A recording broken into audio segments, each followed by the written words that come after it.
a second, I don't remember putting my soda over here. Oh well. Come on. I don't know which one of you punks pranked my soda, but thank you because you just gave me the perfect intro for today's lesson.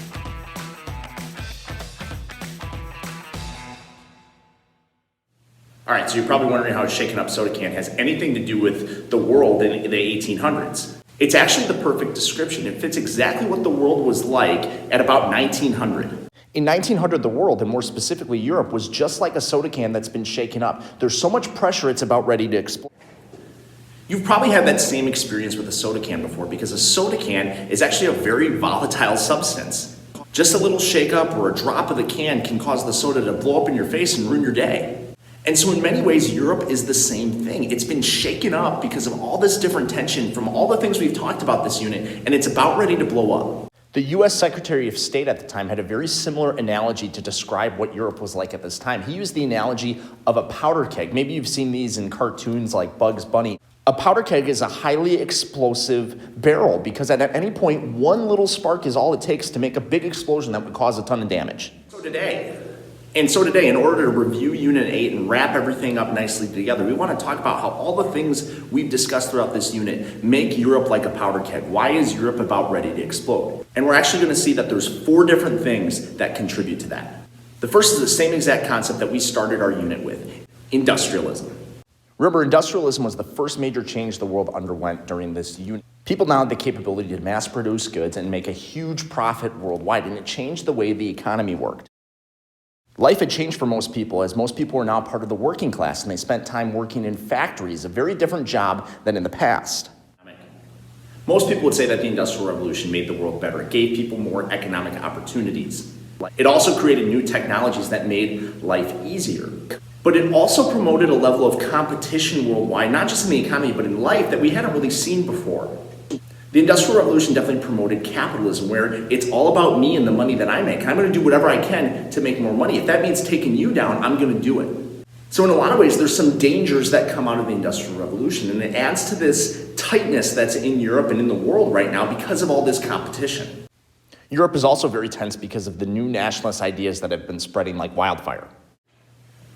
Remember, nationalism is an intense patriotism and pride for your country to the point that you believe that your country is not only better than everyone else's, but you have to defend its ideals. And that ideology, while it does make your country better and often very powerful, it can be very dangerous. And much like the Industrial Revolution, it directly contributes to this level of competition that's happening throughout Europe, right? Different countries are competing with each other for the status of, honestly, just who's better. Take, for example, England, who is led by their last true traditional monarch in Queen Victoria. England was trying to maintain its massive empire and its status as a world power. And English pride still remained very high as more and more people were able to participate in the parliament style of government. England had become more democratic and it embraced the idea of universal male suffrage, that everyone, especially males, should be able to vote. England, like many other countries, was becoming increasingly democratic. Never again would a king or a queen have as much power as they used to. It was definitely checked by parliament. It was actually usually the prime minister who made most of the decisions. But all of this involvement causes political pride and individual pride to increase even more in England. And this is true in other countries as well. Countries continue to try to protect their interests and keep their people happy and prideful for their country. Remember, France had undergone a series of different revolutions and had tried to restore the glory that it once had under the reign of Napoleon. And it's Napoleon III who creates this Second French Empire. Unfortunately, France never reached this status of world power that they truly wanted because eventually Germany attacks in the Franco-Prussian War and Napoleon III is actually kidnapped, and that forces France to go back into more of a democratic state once again. All of this is certainly going to have an effect on French pride. But the Franco-Prussian War is a better reflection of the growth of Germany and the unification of Germany under Otto von Bismarck and Kaiser Wilhelm I.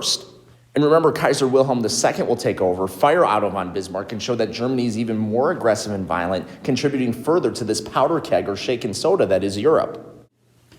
The nationalist growth of Germany certainly has the rest of Europe on edge. It's another example of an upset in the balance of power. Remember, Europeans don't like it when the scales tip in somebody else's favor. And in this case, it's Germany who's really in favor right now. Nationalism also makes the world tense because people are demanding more. They're demanding freedoms that they haven't had before. And everyone's ready to fight in order to get what they want. Nationalism has led to the development of multiple countries, including Germany, Italy, and remember, even Japan as well. There's other people that are going to try nationalist movements to give themselves an independent state. Remember, people want to govern themselves. One very important example that we need to be aware of is the Jewish people. A movement called Zionism begins among the Jewish people because many Jewish people felt that they had been marginalized and mistreated in Europe already. So many of them said, let's go back to Israel and take the land that was promised to us back in the Bible. A document called the Balfour Declaration declared Great Britain's willingness to help out the Jews in establishing this new state. And it's going to be something that will be pursued all the way up until after World War II. So really, nationalism contributes to the explosive powder keg the same way industrialism does. It's promoted competition and greed amongst different countries. And this pride and arrogance that my country is better than yours is going to cause my country to react towards yours so that I can prove that I'm better than you. And this is why our next example is also contributing to the powder keg as well, and that's imperialism. Remember, imperialism, or the conquest of other different lands, is really nationalism in action. It's the same competition that we see as nationalist countries are trying to prove that they're better by scooping up different territories and resources to make themselves better than others. And here's the biggest problem with that. They're running out of space. They're running out of lands to conquer. So countries are getting more intense and more aggressive as they're fighting for these different pieces of land. It's kind of like that scene from the movie Shrek. If you haven't seen Shrek, there's a point where Shrek, who's this ogre and lives by himself in isolation in a swamp, all of a sudden has these different fairy tale creatures show up on his lawn. There's really no room for them. The kingdom under Lord Farquaad is moving all these people so that they can expand more, and they all end up on Shrek's swamp. And of course, Shrek, being that the ogre that he is bothered by this and upset by it. I'm an ogre. Arr! And he's especially upset when Donkey shows up on his porch and says, can I stay with you? Donkey! And even when Donkey tries to convince him by saying we could stay up late, swap manly swords, and in the morning, I'm making waffles. It still makes Shrek angry because it's his land and people have intruded on his space. That's really what imperialism is doing. People are running out of space. Now they're competing for all the different areas and they want elbow room so that they can function. It's a result of nationalism, but it's also a result of this overall pursuit of economic success that we have in imperialism. And there's a number of different examples where we see this. You may remember the Crimean War, in which England, Russia, and the Ottoman Empire fought over land in the very valuable Balkans. The Balkans remained very hotly contested because of the valuable water access that they have. But go figure, the people living there, people like the Bulgarians, the Serbs, the people of Bosnia, don't appreciate other governments trying to rule them. So it's a very volatile spot. And now this land is up for grabs because those who were in ownership of it before, the Ottoman Empire, is falling apart. It's technologically behind the rest of the world, so much so that the rest of the world called it the sick man of Europe, that it was dying. Inevitably, there are many different countries that feel like they have a legitimate claim to this area. England thinks they get it because of what they did in the Crimean War. Russia thinks they should get it because most of the people in that area were Russian Orthodox Christians and they were kind of viewed as brothers of the Russians. France thought they should get it because France just thought they should get it. Austria-Hungary was the closest and they thought they should get it. And then you have Germany, who's growing and trying to find different opportunities, again, to solidify itself, and is also a close ally of Austria-Hungary. The ensuing land grab could be the spark that we're talking about that causes the world to explode. But the result is that we have two different alliances that emerge from this. The Triple Alliance consisted of Germany, Austria-Hungary, and Italy. And the Triple Entente consisted of Great Britain, France, and Russia. Because many of these countries didn't want to see somebody else gain power, they side with others so that there's no way of that happening. It basically works like this. Hey, if I go fight them, will you join me? You got my back. That's exactly what it is. So now you've got all 6 of the major powers in Europe trying to get one small area of land, and they're all teamed up against each other. Yeah, this is going to end well. And then in 1905, Japan gets the party started by attacking Russia and showing the first true example of a big global conflict over one small area of land. If you haven't read the writing on the wall yet, the storm is coming. There is going to be an explosion, and it's probably going to be a massive conflict. The Russo-Japanese War was just one small example of what could actually end up happening. So yes, imperialism has caused people to try to compete over land, and it's going to come to blows. But there's one other reason why all of this is happening and why the world is so tense. It's a term we like to call modernism. Modernism describes the overall worldview that the world takes on after 1800.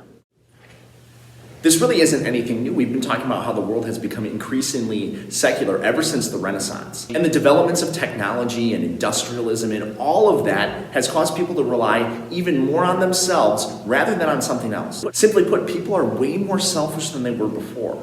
Modernism also promotes a more abstract understanding of life.